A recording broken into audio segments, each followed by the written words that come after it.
All right, guys, what's going on? Welcome in. So in this one, I wanted to talk a little bit about tight end Jeremy Ruckert, someone who, through Jets camp so far, you're not really hearing reports that he's taken major strides or anything like that.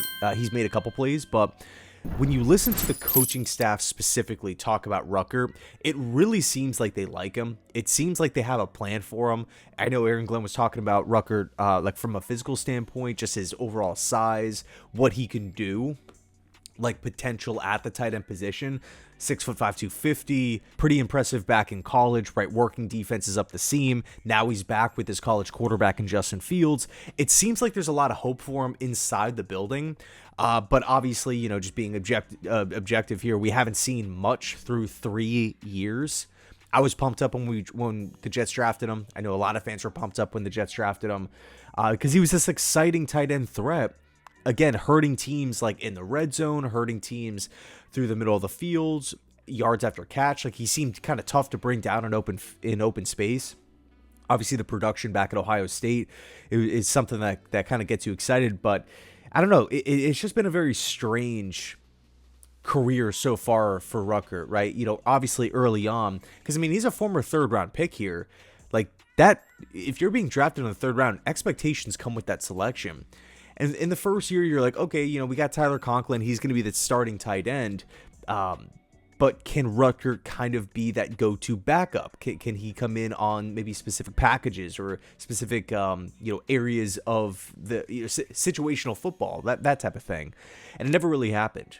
And then, of course, we take a look at what happened last season, and he had the most targets of his career, but it kind of felt like it was the most disappointing season of his career. Like there was just a lot of drops. It didn't really feel like him and Rodgers were on the same page, but Rodgers was like, giving him opportunities. And if you look at the total statistics through those 3 years, only 35 catches as a whole, right? Through three years combined, only 35 catches with 0 touchdowns.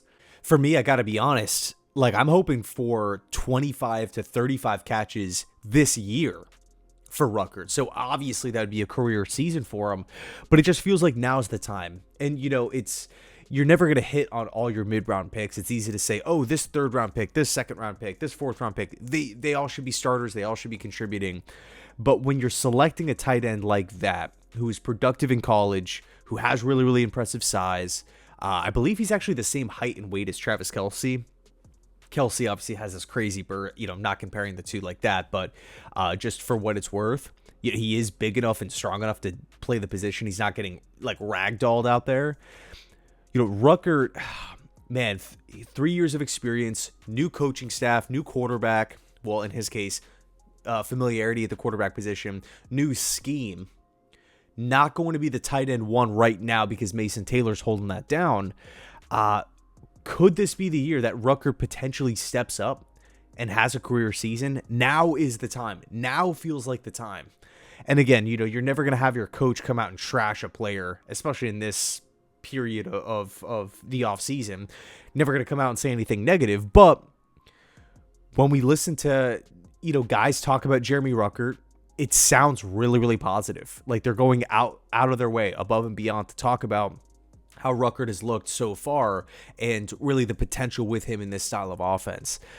So anyway, let me know your thoughts down below in the comment section on this. Is there maybe more to the Ruckert thing than there is on the surface? Or do you think it's, hey, maybe it's going to be him, Stone Smart, battling it out for that number 2 spot and let the best man win? So anyway, let me know your thoughts down below in the comment section. Thanks so much for watching. I appreciate you guys. And as always, go Jets.